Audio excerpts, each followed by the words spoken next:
These are the pictures you've seen of January 6th.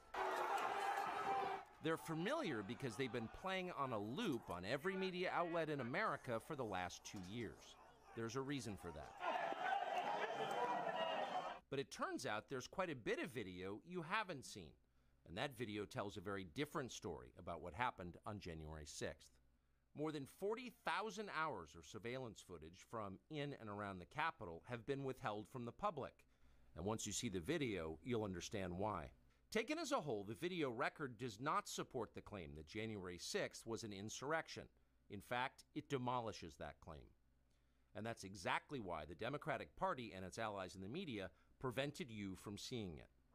By controlling the images you were allowed to view from January 6th, they controlled how the public understood that day. They could lie about what happened, and you would never know the difference. Those lies had a purpose. They created a pretext for a federal crackdown on opponents of the Uniparty in Washington. Our office wanted to ensure that there was shock and awe, that we could charge as many people as possible. The first thing you notice from viewing the full video record of January 6th is just how many people entered the Capitol building that day. Hundreds and hundreds of people, possibly thousands, over the course of about 2 hours. The crowd was enormous. A small percentage of them were hooligans. They committed vandalism. You've seen their pictures again and again. But the overwhelming majority weren't. They were peaceful, they were orderly and meek. These were not insurrectionists, they were sightseers. Footage from inside the Capitol overturns the story you've heard about January 6th. Protesters queue up in neat little lines. They give each other tours outside the Speaker's office. They take cheerful selfies and they smile. They're not destroying the Capitol, they obviously revere the Capitol. They're there because they believe the election was stolen from them. They believe in the system. Here's the man you've heard referred to as the QAnon shaman outside the Senate chamber. These are not rioters. These are people who wandered over from a political rally. We will not let them silence your voices. After the rally, they walked down Pennsylvania Avenue, where organizers had secured a federal permit to hold a legal rally on the grounds of the Capitol. I know that everyone here will soon be marching over to the Capitol building to peacefully and patriotically make your voices heard. Once at the Capitol building, things began to get chaotic. Capitol police officers fired tear gas into the crowd. A few at the front of the herd broke windows. Someone opened the doors, and many hundreds of others just walked in. They're gonna make that the story. Of course, they did make it the story. And at the center of it, the single most famous person arrested that day was a Navy veteran from Arizona called Jake Chansley, often referred to as the QAnon shaman. The so-called QAnon shaman. QAnon shaman. Someone named Q Shaman. Jake Chansley became the face of January 6th, a dangerous conspiracy theorist dressed in outlandish costume who led the violent insurrection to overthrow American democracy. For these crimes, Chansley was sentenced to nearly 4 years in prison, far more time than many violent criminals now receive. What did Jake Chansley do to receive this punishment? To this day, there is dispute over how Chansley got into the Capitol building. But according to our review of the internal surveillance video, it is very clear what happened once he got inside. Virtually every moment of his time inside the Capitol was caught on tape. The tapes show that Capitol Police never stopped Jake Chansley. They helped him. They acted as his tour guides. Here's video of Chansley in the Senate chamber. Capitol Police officers take him to multiple entrances and even try to open locked doors for him. We counted at least 9 officers who were within touching distance of unarmed Jake Chansley. Not one of them even tried to slow him down. Chansley understood that Capitol Police were his allies. Video shows him giving thanks for them in a prayer on the floor of the Senate. Watch. Thank you, Heavenly Father, for giving the inspiration needed to these police officers to allow us in this building. Contrast the reality of what Jake Chansley did in the Capitol building on January 6th, the indisputable facts recorded on video, some of which has never before been seen, with the depiction of Jake Chansley that you've seen in the media for more than 2 years. He's a terrorist, they said. He should be killed. Shoot him. Shoot him. Like, you burst into the United States, if he was dressed like bin Laden, would you have shot him? Shoot him. Shoot him. It makes you wonder, who are the violent extremists here? Not Jake Chansley, and the video proves that. but you would never have known from the media coverage. The people sitting in the chairs need to be sitting in a jail cell. Chansley is in a jail cell. He's been there for months. If he was in fact committing such a grave crime, why didn't the officers who were standing right next to him place him under arrest? Until now, no one could even prove that even happened, but it did.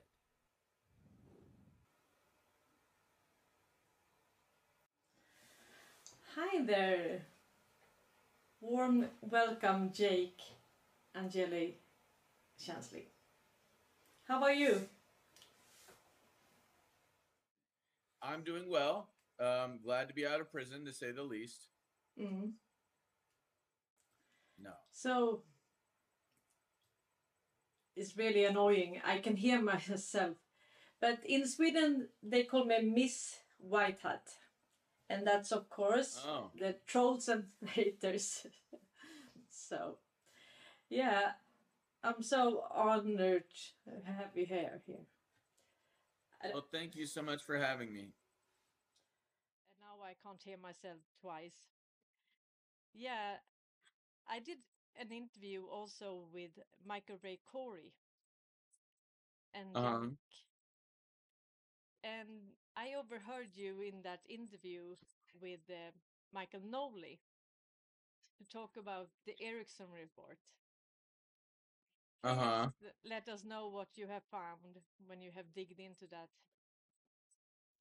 Well, to be perfectly honest with you, I haven't dug into it anywhere near as much as Michael Corey did. No.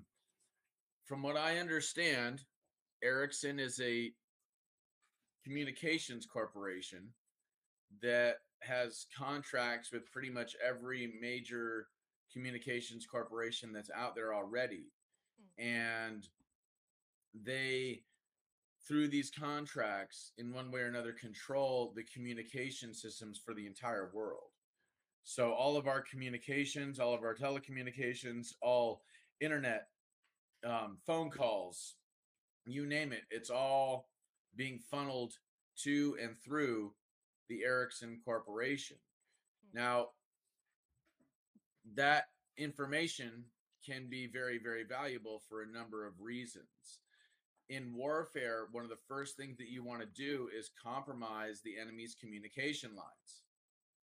Because once you understand what the enemy's doing, why they're doing it, where they're doing it, how they're doing it, how many troops are going to be there, the movement of goods, the movement of resources, artillery, all that stuff, then you have the enemy by the balls. So Ericsson, having all of the information, the most crucial infrastructural and tactical information of the United States government, of the United States military, is a problem, especially when they do things like, say, like what they did where they gave ISIS a bunch of locations for military members, United States military members, which resulted in their deaths. There's a lawsuit right now where Ericsson is being sued over that. Yeah. Yeah, great to hear you talk about that, because we come from Sweden. Can you hear me now? Yes. Yeah, now it's better, right? So I invited myself as a guest. Yeah. So I hope my sound is better now. And yeah, so we have been, living with this family, this oligarch family, our whole lives. I mean, The Wallenbergs? everybody, yeah, the Wallenbergs. Everybody knows them. Everybody admires them. And I've been into finance and work with the stock market. And then, of course, you know them because they own NASDAQ, right? So, and NASDAQ is actually, is also the platform for 150 stock exchanges worldwide. So every stock market is controlled by them. So not only the telecom infrastructure in 184 countries, then you have NASDAQ, and then you have BIS, Bank of International Settlements. So they have the whole ecosystem for all transaction globally. Yeah, And the thing is, and I'm sure that they watch your show. So, because they have to, they want to know what the people know. Yeah.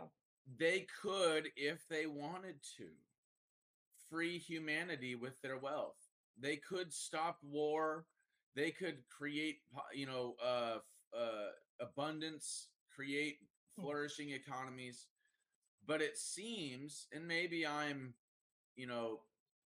a little biased here, but it seems to me that they don't have any interest in doing that whatsoever. They have interest more so in control, in creating profit through war, in creating control through monopolizing resources, in creating control through monopolizing monetary systems. So it's like, look, dude, you can choose to exercise your free will however you want, but I'm just telling you that, and I'm not talking to you, dear, I'm talking to them. I'm telling them, I'm speaking directly to them when I say I'm telling you that you're going down a very slippery slope, and it won't end well for you spiritually. It will not end well for you karmically. And you can continue to do this, but you will have hell to pay. And you can always cross the sea of your transgressions and not do it anymore, and use your wealth, your abundance, and your influence to free humanity. But if you continue to use it to enslave humanity, I promise you, one day the roles will reverse, and you will be the slave and the people will be the master. Yeah, we have so much to cover today, and we will actually cover your favorite topics. We will talk about what you said in the end of that interview with Michael Knowles, and you said that nobody wants to talk about the problem or the solution, how we see the future. So we will cover that as well. But I will also say that, in November 2019, the Justice Department, the DOJ, took control over Ericsson. And when they took control over Ericsson for 3 years, and then they prolonged it to mid 2024. And what happened then was that, they have all these subsidiaries. They have like Red Beam Media. They have 500 TV stations. So what they have now is they don't even control their own companies. So when they talk to their shareholders, they say that they are not even allowed to respond to the press. So I think this is, kind of the chore that Donald Trump did in 2017. They knew they had to take this entity down. And also there is a Q post about that. And I can show it here. So, and this is post 4024. And it says, sometimes you can't tell the public the truth. You must show them. A deeply entrenched enemy who controls vast majority of all communications is only defeated by game theory. So after that, they took control. So now actually it's Space Force that controls Ericsson, and that is great. Yeah, well, if all that's true, then, rah, I'm all for it. But at the same time, I don't want to replace one master for another. I mean, obviously, no one is the master of my soul or my ship, but what I mean is as a public. So I don't like centralization of control, whether it's Ericsson or the DOJ. I think that decentralization is essential for prosperity, for independence, for freedom.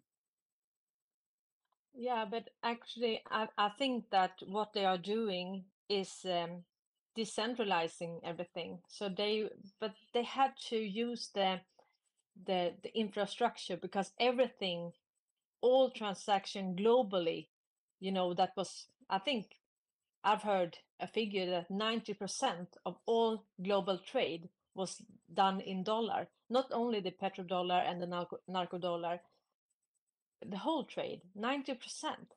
and that is within this infrastructure. So they had to use that in order to, I think what they will do is they will divide Ericsson into 184 pieces.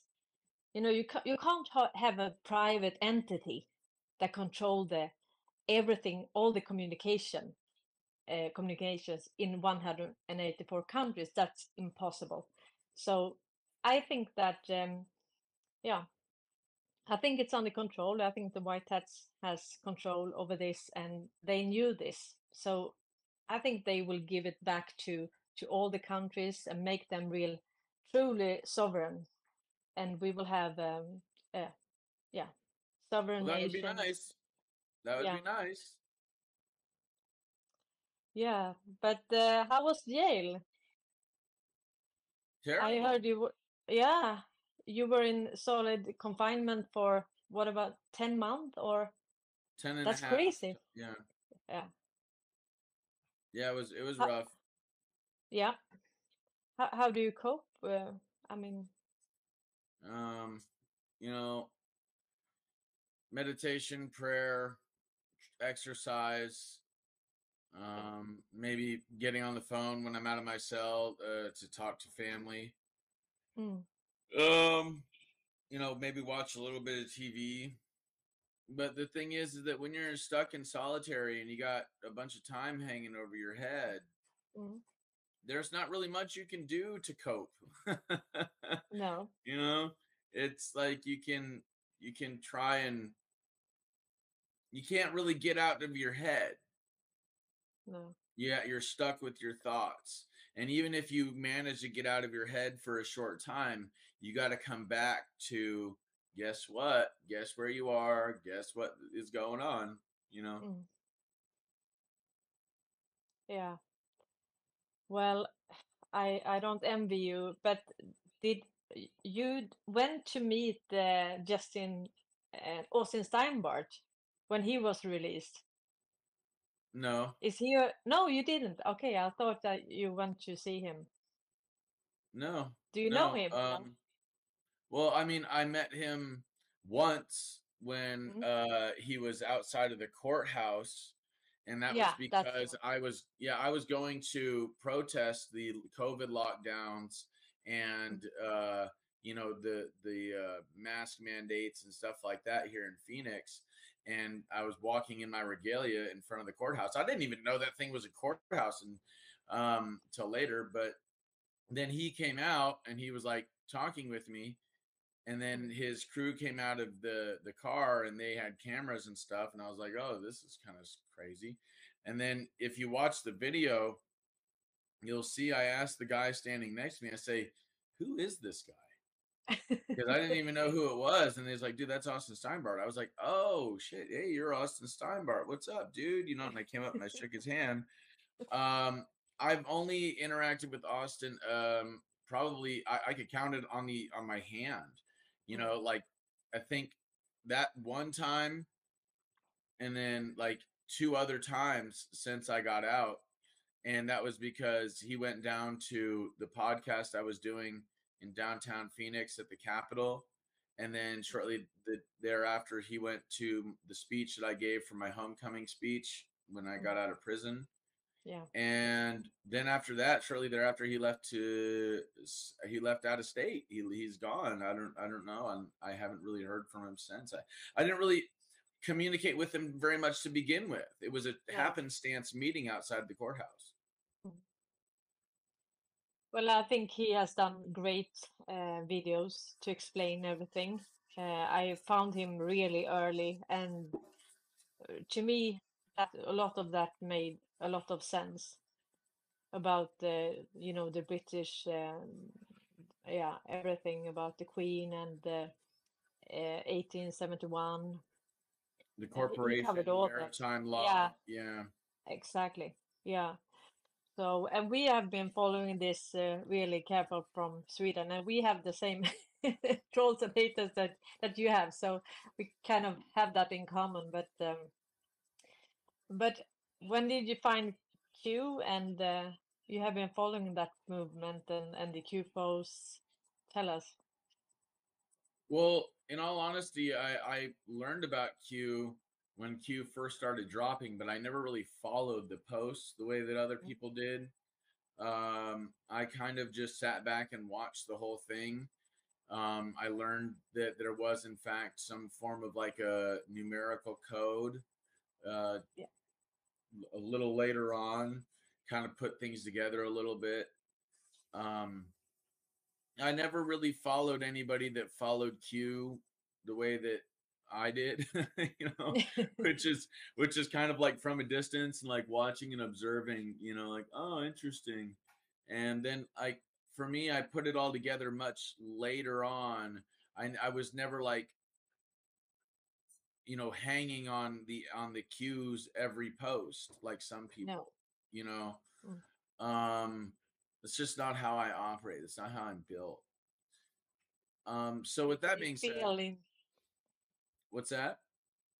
Yeah, you feel in more the movement. I mean, you see it from from like like a an helicopter. objective Yeah, perspective. Yeah, exactly. yeah, And I try to see what's going on, what it's doing, you know, Mm. where it's going.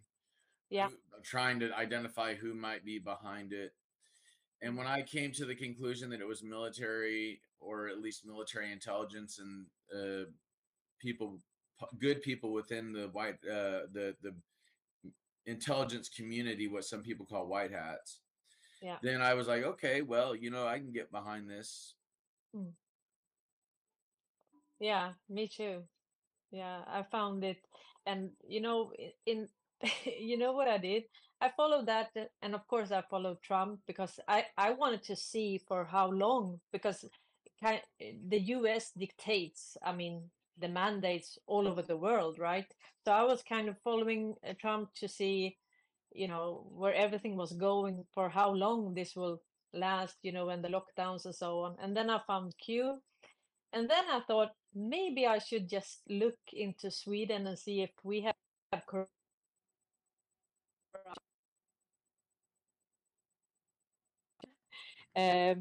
We are really the core of the deep state. So, and when you find Wallenberg, and you find this octopus, you know, they have their fingers in everything, everywhere, and have had that for about, you know, 200 years. So ever since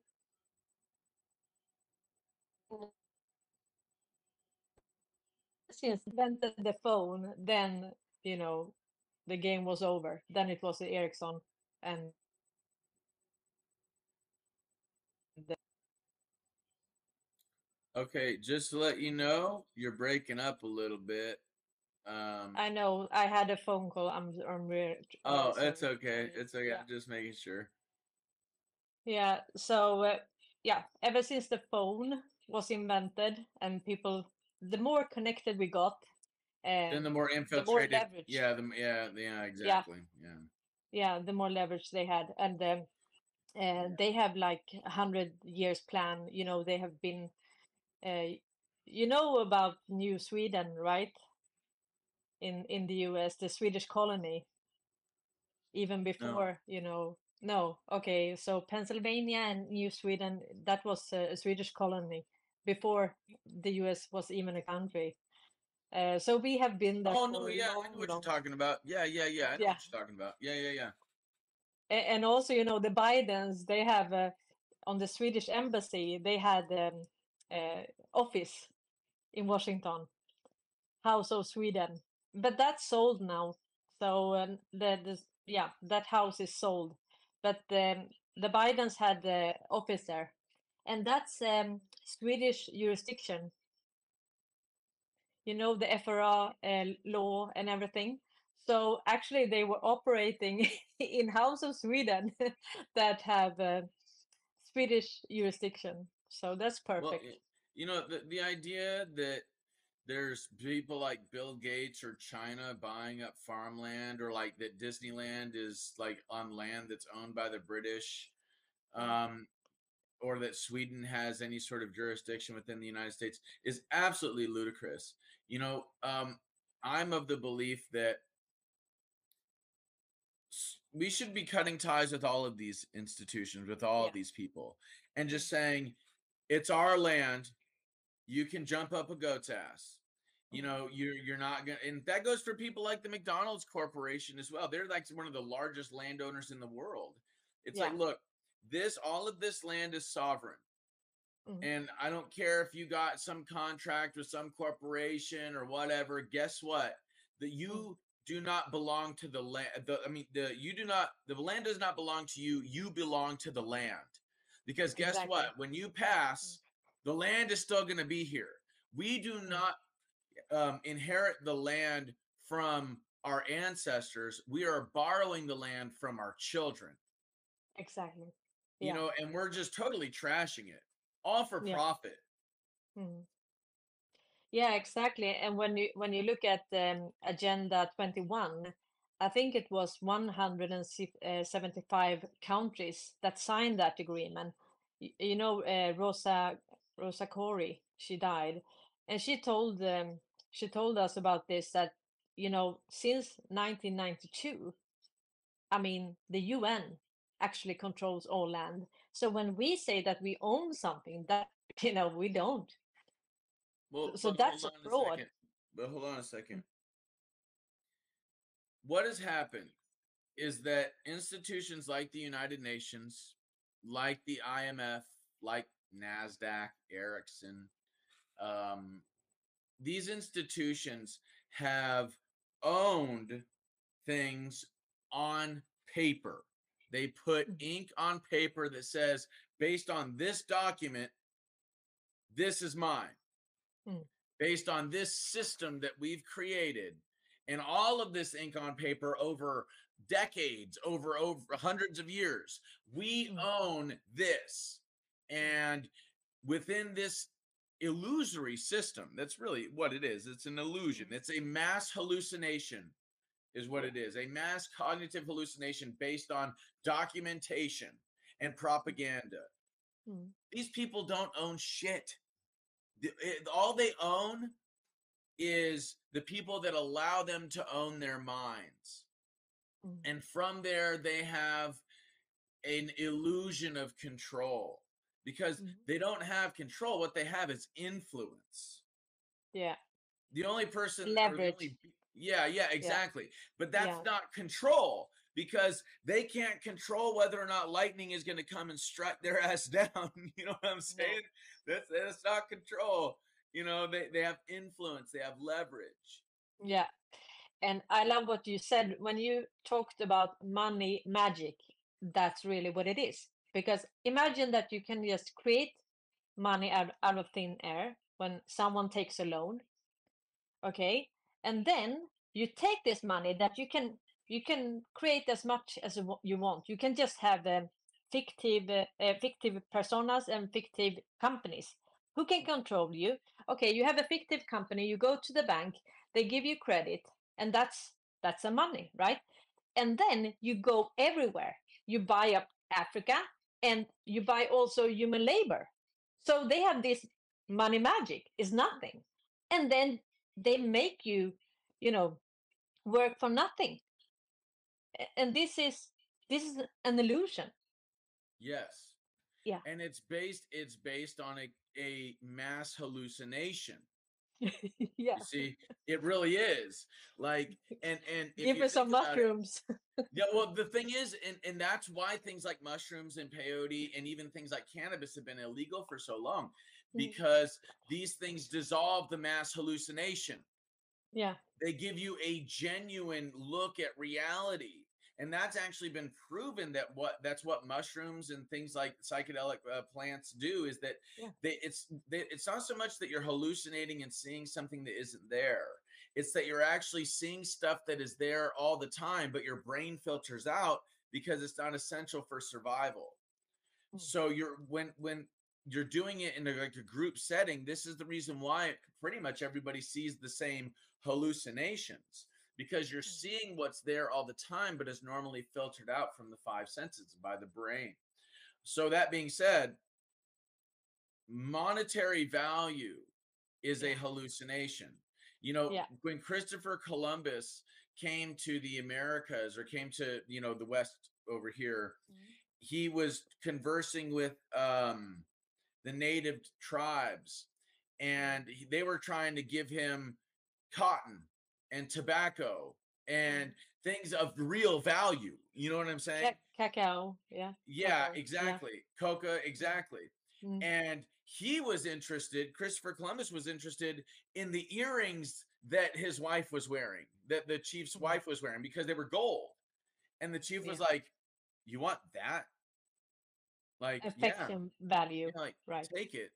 Like, dude, that's women and children play with that stuff. Like, why do you want that? Like this right here, this cotton, this, you know, tobacco, this coca, this is a value."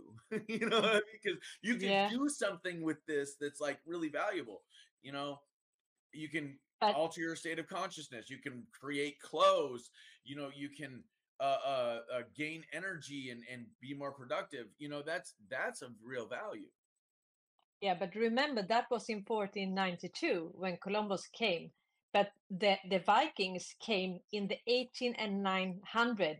Okay, so the Swedes had been there in the 800 and 900. So that was long before Columbus. Oh yeah. Oh, I know Yeah. that. I know that. And they also developed trade routes, and they traded with the Native Americans. They found Nordic coins and stuff in the Americas and stuff. The fact of the matter is, if people think that fake news is paradigm shattering, wait until they get a hold of fake history and fake science. Exactly.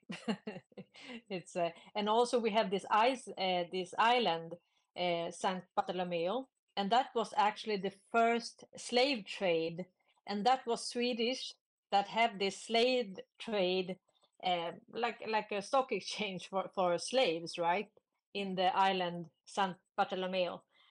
So the Swedes were first with that as well, selling slaves. So what they always have liked is all these registers, you know, all these systems. So they had like for all the insurance companies in Europe, they had like a union for all of them, so they could see actually who was owning what in Europe, but via all the insurance companies. And this is how they operate, right? They just want you to facilitate the trade, right? And then they are neutral, you know. Swedes are neutral, you know that. Yeah, it's like the middleman. Hey, I'm not doing anything. I'm, you know, you guys are the ones. I just hooked you up. Yeah. You know. Selling, Well, you know, weapons to both sides, selling information, as we see now with the Ericsson report. They sell information, they say coordinates, and also it's a whistleblower now in the US, and he says that they sold actually really advanced technology to Al Qaeda. So not only ISIS, Al Qaeda as well. You know, both sides, always. Also Antifa, Planned Parenthood. You know, that's Swedish inventions as well. So everything good. And we all know that the Swedish, as far as Sweden as a country, is all about privacy. And like, you know, rich people go there to keep their money there because they know that it won't be messed with, etc. So it seems like they have remained neutral by being a facilitator of all sorts of nefarious activities. And that's why nobody goes after him, though, because they don't want to screw up their middleman. Yeah. And also it's kind of the sixth eye in five eyes, because if you can listen to everything, you control the whole infrastructure, you know, telecom infrastructure. You can, you know, surveil everything, and if you use that information for your own benefit, and you know, also the Amazon, the Pentagon servers is actually in Sweden as well. So because we have this I don't know if you have seen Swedish Kings of Cyber War, but that was about Snowden, but also the Swedish law, FRA-lagen. So that's why they have all their service. So Facebook, Amazon, Pentagon, they all have their service, and that's all the data of the American people is actually here in Sweden. because we have another jurisdiction, and this is better for them because you know they Because they control can the do internet. illegal shit. Yeah. Because Yeah, they're outside of the exactly. Constitution. They can do whatever the hell they want. Yeah. Yeah. So Yeah. It's at this point, I'm fully 100% confident that this is the apocalypse. This is the yeah. lifting of the veil. This is the what is in the dark coming to light. And this is the way that it's been for a long time. It's not that the world is getting more screwed up. It's always been this way. It's now the truth of corruption, global and national corruption, is becoming so obvious, it's undeniable. Yeah. Yeah. So when I connect the dots, you know, about the deep state, this companies working together, entrenched enemy, you know, working together, and they meet, you know, in the Bilderberg meeting, you know, the World Economic Forum, all of this, and it's behind closed doors. And then you see, okay, where is the Swedish person in this? And you always find them because the Wallenbergs, they are everywhere, you know. Well, when you So got this billions is, and billions of dollars, you know, trillions at this point, you know, like, hey. yeah, and they can create as much as they want. They control the Bank of International Settlements, and that's kind of the central bank of the central banks. So, I mean, you can't control them because they can create as much as they want. And then you Well, also have this, this shadow banking system, you know, with uh, tax havens and so on, well, and and the then crypto. that's why I said what I said earlier. If they wanted to, they could solve all the world's problems quite Yeah. easily with all of their wealth and influence. They could wipe the national debt of all of these countries and say, you know what, this whole debt thing is really it's literally destroying the planet. And so these people think that everybody else is below them. How much you want to bet they're eugenicists? How much you want to bet that they believe that they are genetically superior because they're Yeah. royalty? You know what I'm saying? And it's like, look, bro, let me tell you something. If you think you're genetically superior, then you don't understand genetics. Okay? And I understand that these people have been raised this way. You know, a lot of the time they're born into the family. In some cases, they're forced into doing terrible things, or at least being witness to terrible things like satanic ritual abuse and stuff like that. So I understand. And from that place of understanding, I have a certain level of empathy for the wounded child within them that's just going along with what their family's been doing for centuries. But at the same time, I also know that, like, look, that's no excuse when you get to the pearly gates and God's like, hey, you know, WTF, man, look at what you did. Oh, my family told me to is not going to be good enough. No. So I you're just gonna did my job, won't cut it yeah, either. exactly. I had to pay the mortgage. Give me a break. You know, so my thinking is this is these people's opportunity.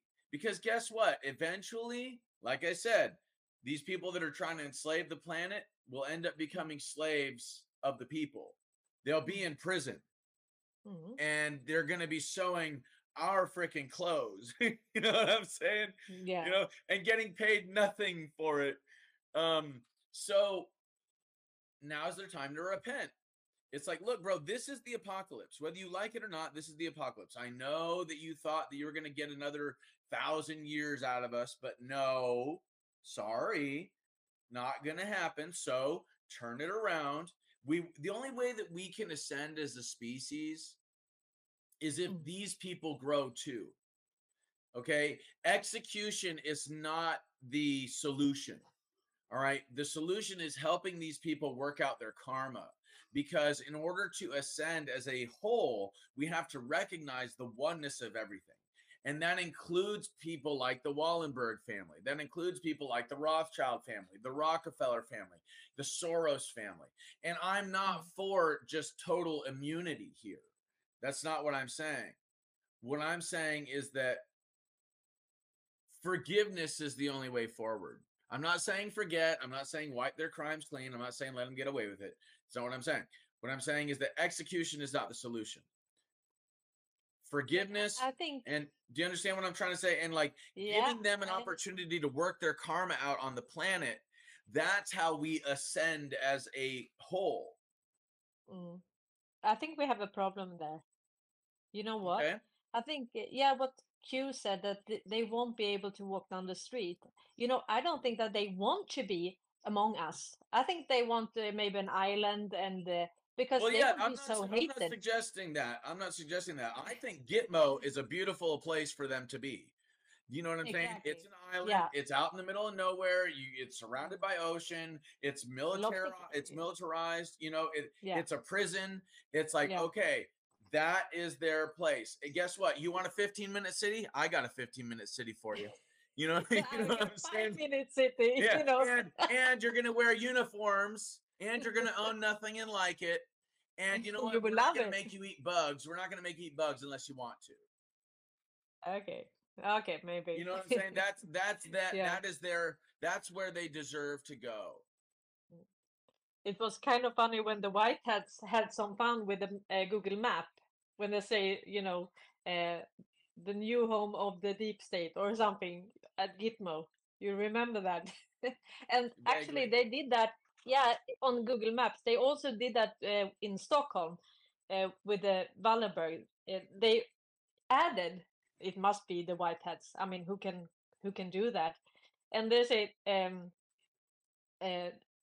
deep state headquarters, and that was Stockholm, where they had their headquarters, Wallenberg. So the White Hats have had some fun with us, and we have, that's my greatest fear, to not to miss out these breadcrumbs that they are throwing at us. I mean, imagine if I'm that stupid that I miss it. So we have to search for it to understand, what they are leaving for us to see. Well, I, think that the Q operation was largely a success because it was a psychological operation designed to affect the mass consciousness of not just America, but humanity, and draw light to things like the debt-based currency, the slave trade or child and human trafficking industry, and blackmail, and people like Jeffrey Epstein, and the controlling of governments and corporations and entertainers. So in that sense, it was largely successful. I think that part of the reason why the Q community or the Anons are suffering so much is because they're living in the past, and they're trying to identify, future proves past, and they're still trying to put the puzzle together. And it's like, look, bro, the Q mission is over. The operation is over. It was accomplished. It was a success. Now we have to move forward with what we know. And we stop have it all living in the past. I think we know everything. Of course, it will be this program 7 hours or 9 hours per day for three times per day. So, and they will show us more about the history. But I think we actually have it all. And I think it has to do a lot with what Derek Johnson is talking about, the Law of War manual and the Derek military law. Johnson? Yeah, Derek Johnson, he's talking about this military law of war manual. Okay. Yeah, you know the new documentary with Nick Albiar, The Greatest Show on Earth. That's based. Okay. Yeah, that's based on his research about the Trump's EOs and everything. Oh, okay. And this military law. Yeah. Right. Yeah. Well, and that has. We'll see. I don't understand why the southern border is being invaded. I don't understand why fentanyl is coming into our country. I don't understand why, the cartels are infiltrating our nation. I don't understand why it is that these J6 prisoners are continuously being rounded up and locked up. I don't understand why it is that we're giving billions and hundreds of billions of dollars to Ukraine. So, I'm just saying, there's some things that for me don't line up with this notion of continuity of government. and devolution, just because I'm looking at the terrain and going, well, hold on a second. Why is this stuff happening? You know what I mean?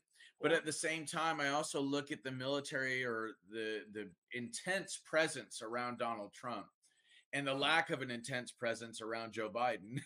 You know, I also look and see Trump always, you know, he likes his little, you know, under the table things that he says, and there's been quite a few things that he said. There's been some really interesting things Biden has said. Then there's also the way that you know, Biden, he clearly has body doubles, because some of these people are not walking the way Biden walks. You know what I mean? So the whole thing just kind of screams something's going on here. What's going on? You know? Yeah. Well, I think this has to do, the way I see it in Sweden is that we are under siege by the US military. So I don't think Sweden is a sovereign country now, and that is due to that the Swedish government was working together with the Wallenbergs, with and also with Telia.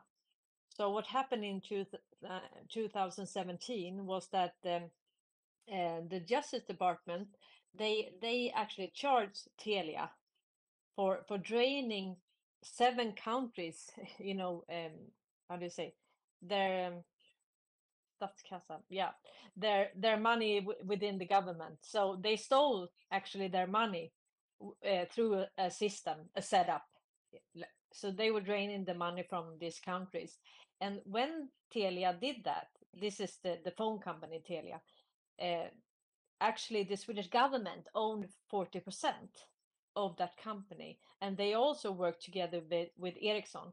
So I mean, you can't have a country that are actually facilitating all of this for all these companies' sake, and actually draining other countries, you know, natural resources, money, and everything. So I think we are under siege. It's what they've been doing, you know. It's just back in the day, it was invasions and raping and pillaging and plundering. Now it's economic plunder. Exactly. Yeah.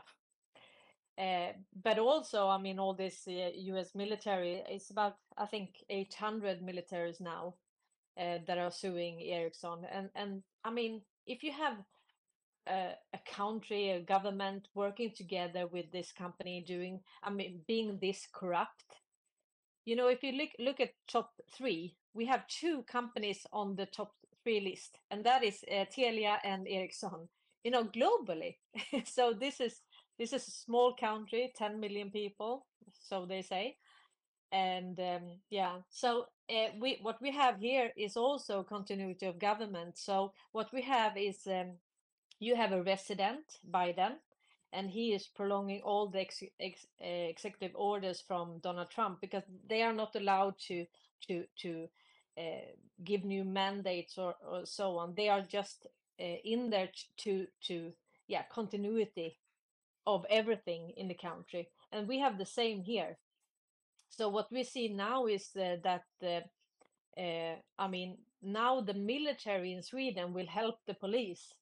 So, and they actually say that this is a war, and we have the US Army coming in and out.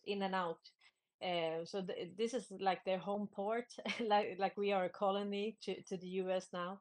So I think everything will be and then to answer your not question, but your remarks there. I mean, what is the most important within a continuity of government? Should you just stop all crimes? Is that the priority, or is it maybe to change the judicial system and build a foundation to get rid of all of it, instead of just doing like point, even if they can? I mean, they can't just pinpoint things. They have to build everything new, the foundation. And well, that's why I talk about what I talk about. Yeah. I'm sorry, I'm not trying to interrupt. I'm just letting you know I understand exactly what you're saying. Great. Yeah, but tell me what you see, how this how we got here and where we are going with this new foundation. Well, I understand what you're saying. I really wasn't trying to interrupt. I wasn't trying to throw you off. I understand where you're coming from. The infrastructure itself is monopolized. All of it. Our monetary systems, our telecommunication systems, our energy systems, our medical systems, our agriculture systems, like all of it is monopolized and controlled by a handful of corporations and a handful of families. Yeah. So what I'm proposing is a total decentralized infrastructure and grid system. And we would have to build that in parallel alongside the current economy that we're using.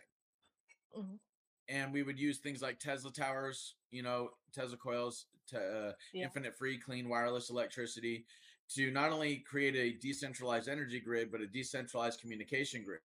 It would also give us the ability to do things like control the weather without the need for stratospheric aerosol injections or chemtrails, without the need to block out the sun like what Bill Gates wants to do, which is absolutely ludicrous. It's like something out of the Matrix.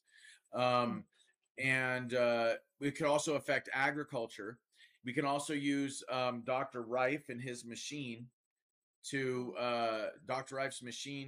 his understanding of frequency and vibration, how it can destroy disease and improve human health. Because the way you can destroy the way you can destroy a wine glass with sound and frequency, you can destroy a cancer cell or a virus or a parasite with sound and frequency. So that would also decentralize our medicine. We also need to get into like a gold-backed currency. There's a lot of states here in the United States that have started issuing their own what they're calling gold backs.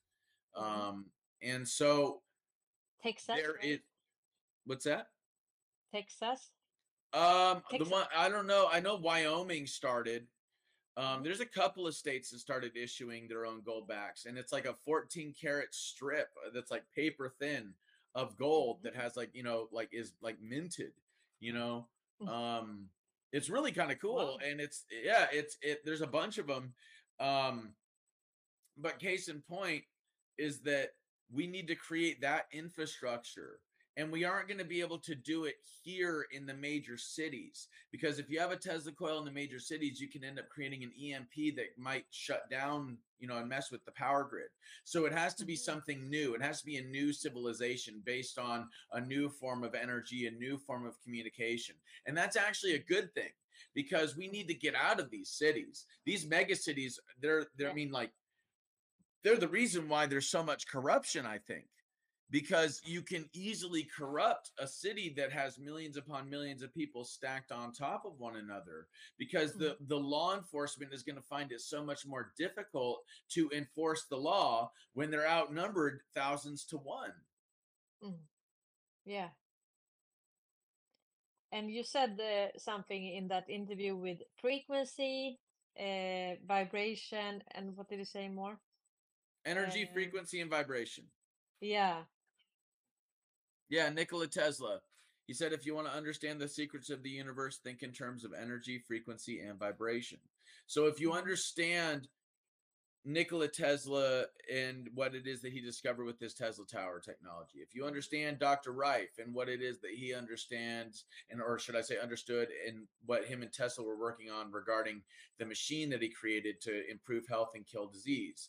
If you understand these two things, then three things will become apparent. Number one, the corruption here in the United States at its inception, how these things were, these tools, these inventions were suppressed so that people could own and control the economy. Number two, you're going to find out all the applicable uses of these technologies, all the applications for these things, and how it is that will transform our society and create independence for everybody.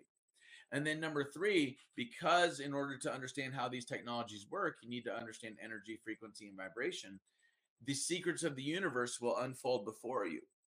So we have a historical apocalypse. We have or historical awakening based on the truth of what happened in the early 1900s. and the corruption at its inception.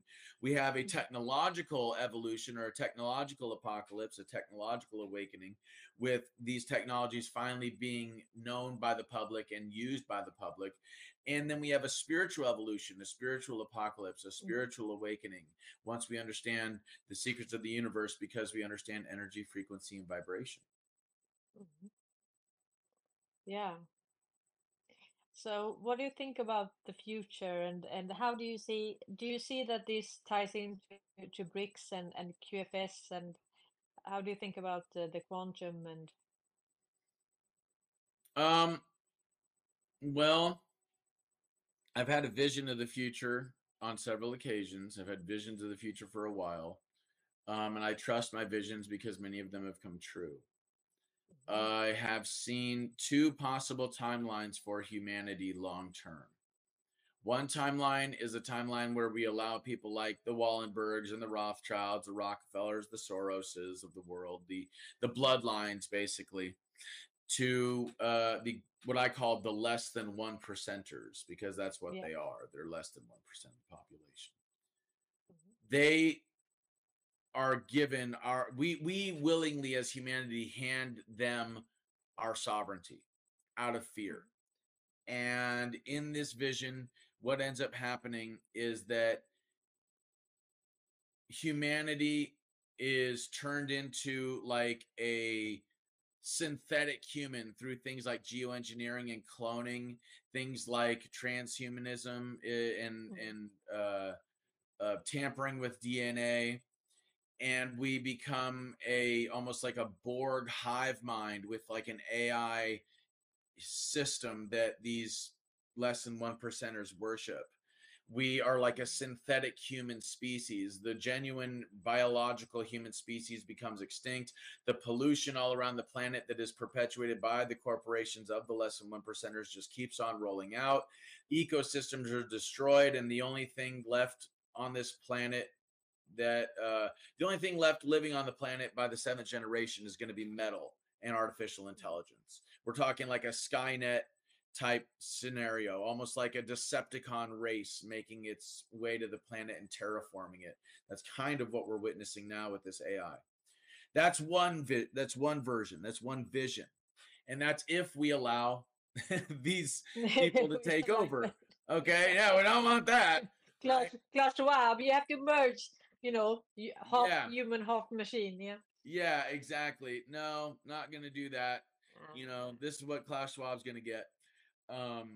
But the other vision is if we say no to these less than 1%ers and their vision and their transhumanism, their gene altering, their geoengineering, their bioengineering, their cloning and all that stuff. We say, no, you are evil. This is not going to stand on Earth. And we as human beings, a biological human, end up ascending into these higher spiritual levels of, light and energy and frequency and vibration. And in the process, these technologies like what I'm talking about, Tesla Towers, Dr. Reif and his machine, things like the TR3B and the 0-point energy engine, these patents were released by Donald Trump in 2020. If you want, you can look them up under the name, the guy's name is Salvador Pius. The TR3B is like an anti-gravity or inertia propulsion craft. 0-point energy extracts energy from the quantum foam of space-time, gives us infinite energy, totally clean. Anyway, these technologies will be released to the public. And then, like I said before, in order to understand how they work, we have to understand energy, frequency, and vibration. So there will be a spiritual evolution, a technological evolution, where our humanity is never surpassed by our technology. It's like what Einstein said, when our technology surpasses our humanity, we'll have a generation of idiots. And that's what we have with a bunch of these people, looking at their phone all the time. You know what I'm saying?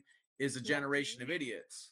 No, not quite. What I'm talking about is those people that are, every time something happens in their life, they have to go to social media and complain about it. What I'm talking about is people that spend all day playing video games or computer games. What I'm talking about is people that allow their televisions to do their thinking for them, that allow their echo chambers that they live in online to, that in their mind that is a reflection of the world, even though it's just their world. So that being said, I think that other future that I'm talking about, where we declare independence from the less than 1%ers, where we ascend spiritually, we create a new heaven on earth. We become the tenders of Eden. We become the gardeners of Eden. The world and all the pollution will be cleaned up because we'll have new technologies that aren't polluting everything. We'll have a symbiotic relationship with the environment. And as human civilization grows, so too will the natural world.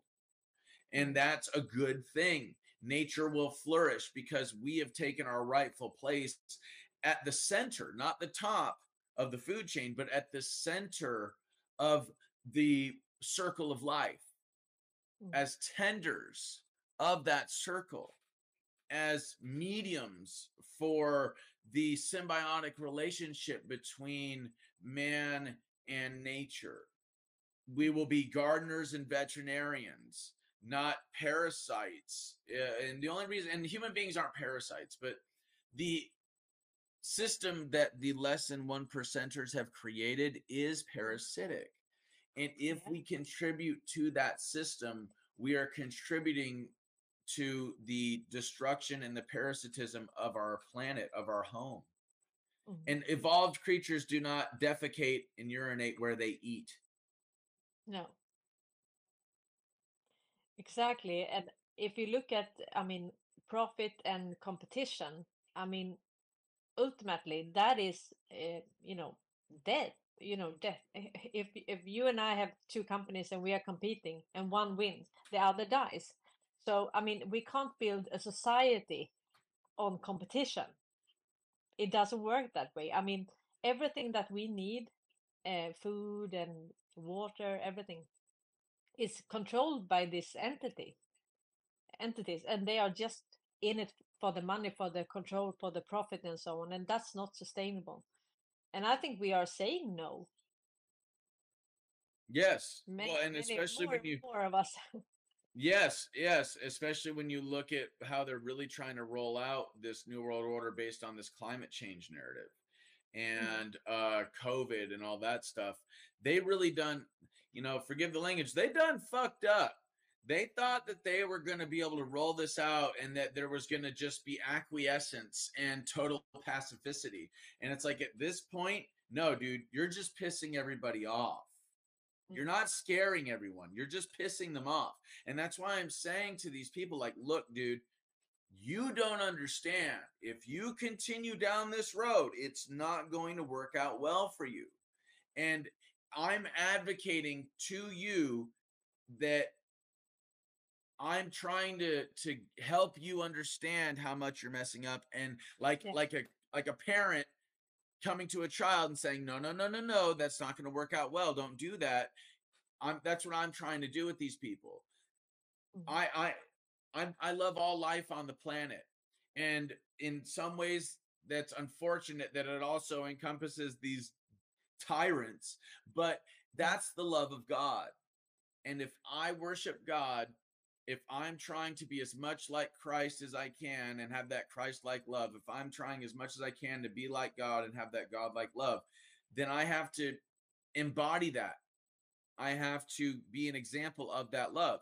And that's why I say what I say to these people of like, look, bro, like, and like, I would never do anything to harm those people, but I can't speak for the rest of the world. I can sense in the ether that you're not scaring everybody. You're just pissing them off. So you might as well you might want to stop. Might as well stop while you're ahead and just pull back and use your wealth and power for good. We used to say in Sweden that we are in a military sting operation based public education project. This is based on a public education project. So, and I mean, Trump, when he spoke the other day about, these electric cars, and I mean, So you can buy that if you want to drive for 15 minutes and then be worried Right. about where to. Yeah. So, and people get so annoyed with him, but and say that, oh, he should have done this or that. Yeah, but how do we know that? I mean, it worked, right? First he pissed them off, and then they maybe realize, oh no, he was right. He was right again. And Well, so, the only people that get angry when you speak the truth are the people that are living and profiting from the lie. yeah. You know what I'm saying? Mhm. That's Exactly. why there's also the saying, a man is judged by the power of his enemies, Mhm. and people like Donald Trump and even people like myself have powerful people that consider us their enemies. Mhm. And that's the thing, is like, I don't choose the oppositional place of, oh, these people are my enemy. Mhm. No, that's not how I think. That's not the way I operate. No, you I, choose love. I can feel that. I mean, you are so much love. So, I mean, but they are so annoyed with you. I can see in the threads. well, because I'm not gonna go away, and if the people don't like it, I don't care. Christ said, if the world hates you, know that it hated me first. Mhm. you know and so, yeah, I'm all love. That doesn't Mhm. mean don't mistake my kindness for weakness. No. Okay, don't believe that my silence is acceptance. Mhm. I'm watching and I'm waiting, and Mhm. sometimes it takes a little bit of watching and waiting to understand the best time to implement a strategy. Obviously, Mhm. too much time is detrimental, and Mhm. action is necessary. But the thing is that if you act too quickly based on impulse, you lose. If you Mhm. act too slowly based on fear or caution, you Mhm. lose. So Mhm. what you Or have to do, frustration. yeah, Sometimes we are, yeah. so frustrated, yeah. So Mhm. what we have to do is remove emotion from it Mhm. and go, okay, tactically, strategically, let's look at Mhm. history. Let's look at where we're at now. Let's see how this is repeated. Let's look at history and see if and when certain figures came into the fray, what they did, what they said, how that affected things long term, how this cycle is repeating here, and then what these people did here. Let's insert those strategies here and let's see what happens. It's an experiment. Mhm. You know what I'm saying? Like, Yeah. let's see what happens. And that's what Q gave us also, their handbook. So now we can see that very easily. Okay, they are doing it again. They never invent new strategies. They are recycling the old ones all the time. And now it's really easy to see that. And when you see that, you are like, how come the other don't see that? But how do you think we should what can unite us? I mean, how can we get more people on board to really be interested as well, in what's happening? And Well, here's the thing. And I'm curious what they're saying in the comments. I don't understand what I've said that could be so bad. You know, oh, um, did you say something bad? Okay, yeah, yeah. yeah, I don't think so. I think what I'm saying is I'm not rah talking points, talking points, talking points. Screw those people. That's not how I operate. I'm thinking centuries ahead. You said that these Mhm. Wallenberg fuckers think centuries ahead. That the Rothschilds, they Yeah. think centuries ahead, right? So Mhm. in order to beat them, in order to stop them from doing what they're doing, guess what you're going to have to do? Think centuries ahead. And that's all I'm doing, is I'm looking at the situation and I'm saying, okay, well, what we're doing isn't working. So Yeah. let's try something else. Um, so what I'm advocating for is using our energy to create something new that makes the Mhm. old obsolete. you don't use your energy to fight the old. You're talking about fighting a system in which these individuals, like the Wallenbergs, like the Rothschilds, the Rockefellers, etc., have full spectrum dominance. They control the media, and therefore they have psychological warfare campaigns they can and do perpetuate on the public. And from the control of the minds of the public through psychological warfare, they gain control of the land, the sea, the air and the airspace, the deep underground military bases, subterranean, the extraterrestrial satellites in space, the chemical, biological agents, technology, things like, you know, cell phones, okay, things like televisions, computers, radio towers, cell phone towers, etc. And then you also get control of the medical system, control of the currency system, etc. That's full spectrum dominance. And guess what? These fuckers have it.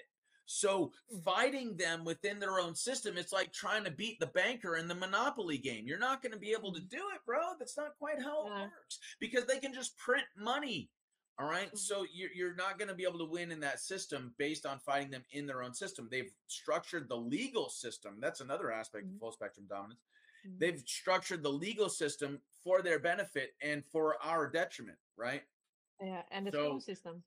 Yeah. Oh, yeah. In education. Exactly. So now you're beginning to see how large this full spectrum dominance system is. That being said, what we have to do is create a system that is outside of that full spectrum dominance. What we have to do is non-violently not cooperate.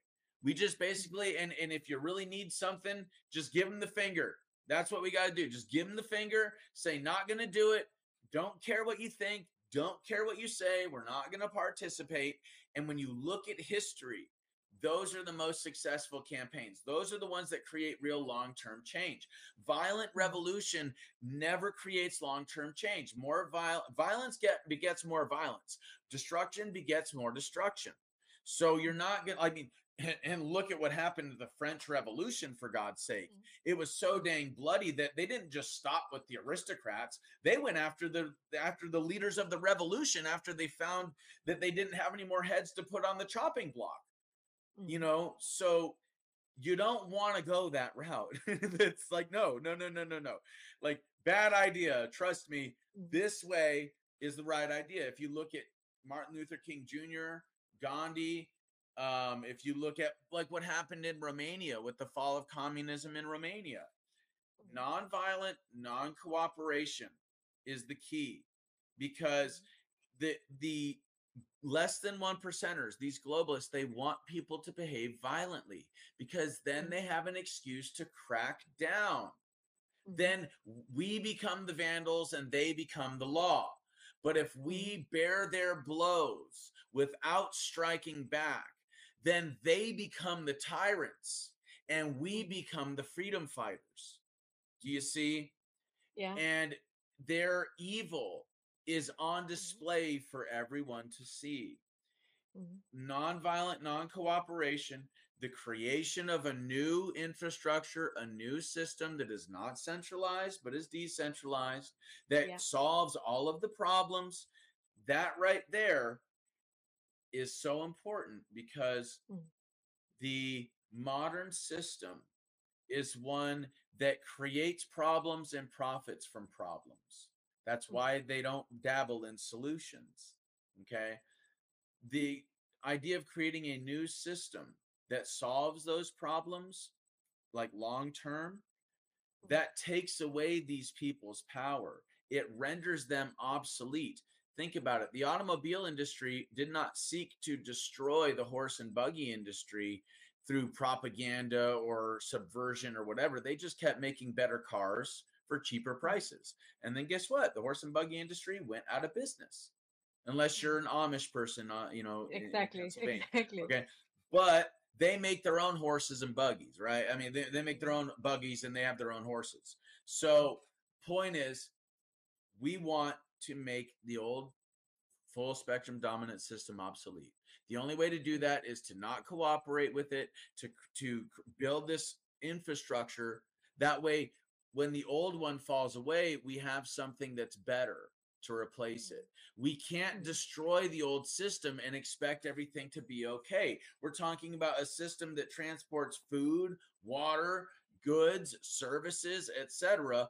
across thousands of miles. If you try to destroy that, then you're literally talking about starvation on a massive scale. Exactly. So you have to replace it with something. So what I think is it's about the public awareness. I mean, to as we do now, to talk about what have gone wrong and what do we want for the future. So I think that there is no savior. I mean, they are already here, but I think that we will get a replacement. We will get the system, but we have to, let's say you get a spoon, but eat it yourself, right? So because you have to replace this system with something, and that's why they have to use some of the network, because why we do it. I mean, if you can change the people behind the gears, I mean, the technology in itself isn't evil or bad. It's a how you tool. use it. Yes. Yeah. So, well, so it's that's kind of how, like the government is a firearm. So, you can use a firearm to ensure people's liberty is protected, right? Exactly. And keep people safe, or you can use a firearm to keep people hostage and enslave them, to do harm to them. The tool itself, the firearm, is neutral. It's about whose hands the firearm is in. And what we are seeing is that these less than 1%ers are the ones that have been holding on to the governments like firearms, using them to keep people hostage, using them to maintain their monopolies.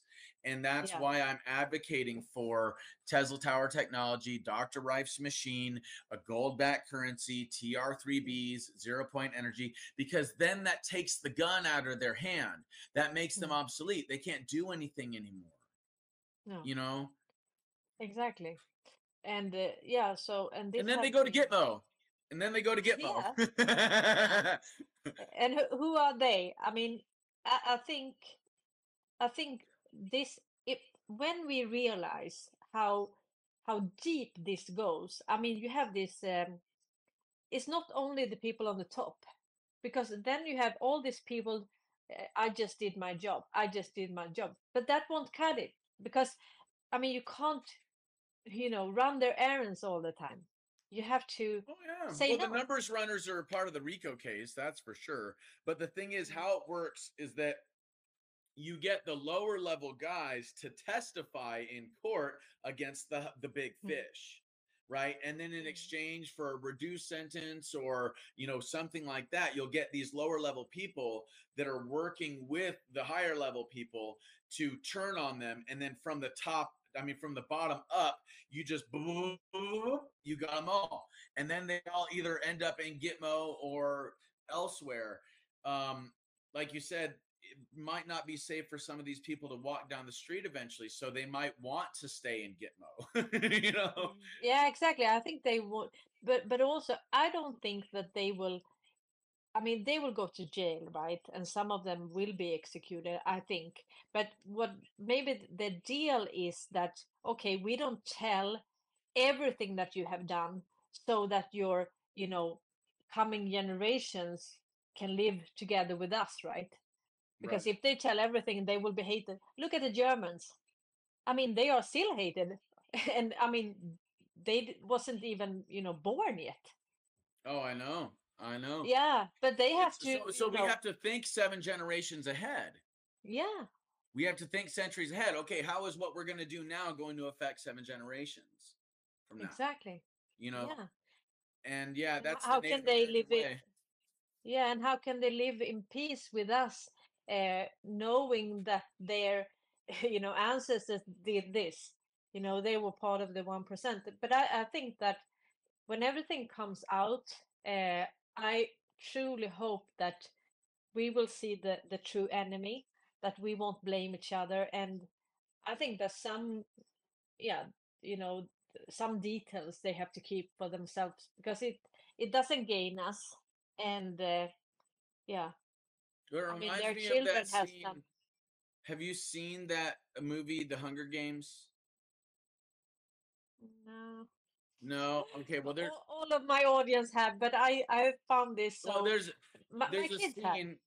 There's a scene in the second one when the main character Katniss is worried that these people that she had allied herself with while she was in the Hunger Games, while she was in the arena, that one of them was going to try to kill her. And so she had her bow, you know, pointed at the guy, and the guy had his hands up and he says, Katniss, remember who the real enemy is. Right?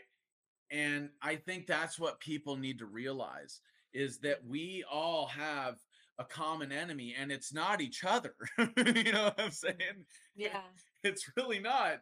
There's people that think we are the enemy, and they are trying to kill us. They are trying to do a depopulation agenda. Hello. You know, look at the way they've rolled out these vaccines, and they're not even vaccines. They're mRNA shots. They're bioengineered mRNA.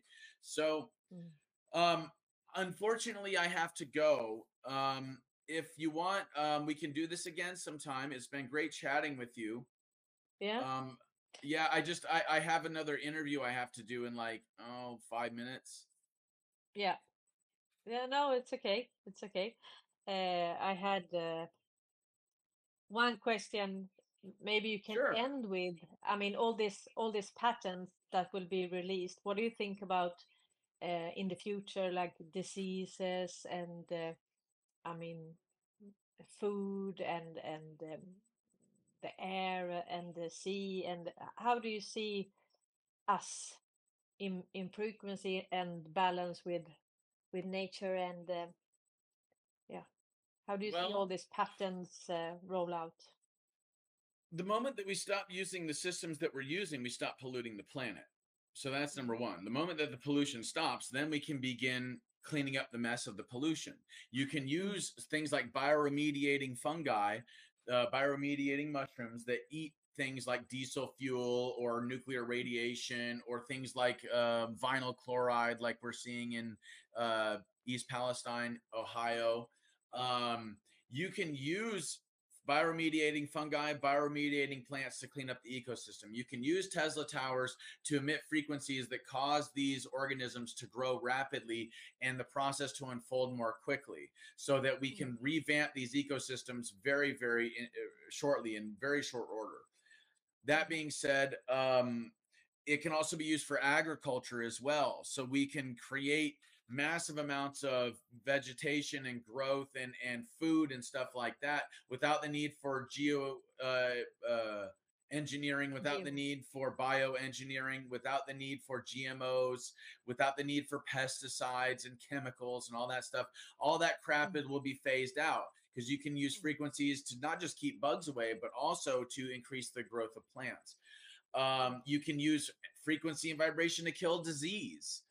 And that's actually relatively simple. Like I said, if you can use sound and frequency to destroy a wine glass, well, you can also use sound and frequency to destroy a cancer cell. Cancer cells are much smaller. And how you do it is, the reason why the wine glass shatters at a certain frequency is because the frequency of sound is matching the frequency that the wine glass is resonating at. Everything is resonating at a certain frequency. That's why when people put water in a wine glass and then they turn it, it makes a different sound. They put their finger on it, it makes a sound, right? It's because everything is resonating at a certain frequency. So if you do that with a wine glass, you can figure out the frequency of a cancer cell and destroy the cancer cell without causing any damage to healthy human tissue, because healthy human tissue does not vibrate at the same frequency as cancer cells. So that's one area of that, the infrastructure that can and will change. And it will do so quite quickly once the minds change.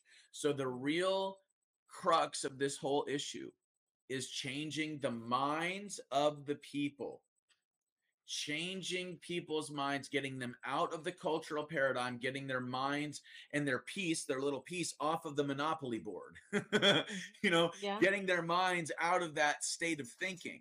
And once that happens and they see that there is a better way that has been kept from us, that there are 5,000 to 6,000 patents that have been classified that we, the taxpayers, paid for, that could transform and will transform everything for the better, that can solve all these problems. Things like, you know, machines that can replicate your own stem cells so that you don't need to have, you know, knee reconstruction surgery or whatever. You don't need to have a new hip put in or whatever. You can actually, there's technology that's able to reverse the oxidation of our cells and therefore reverse the aging process.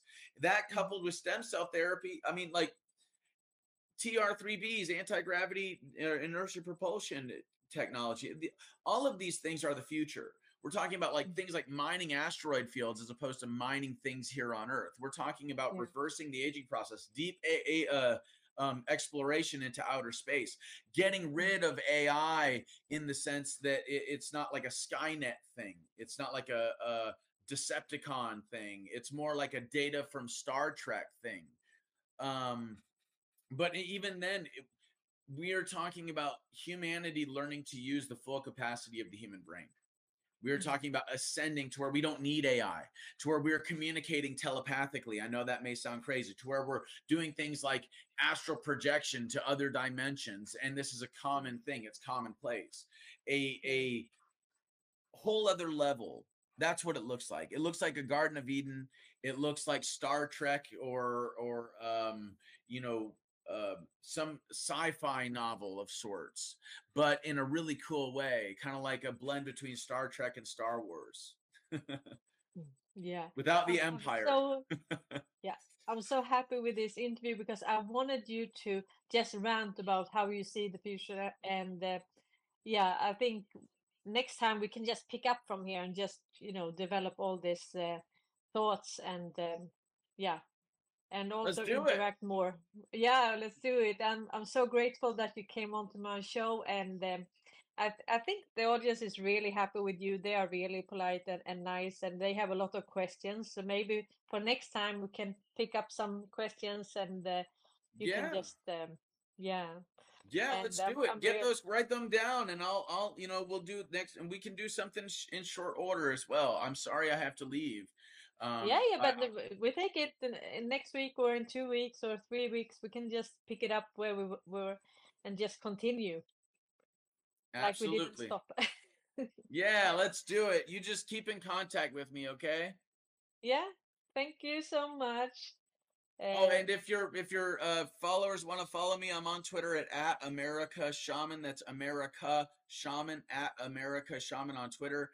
And you can also go to my website, forbiddentruthacademy.com. That's forbiddentruthacademy.com.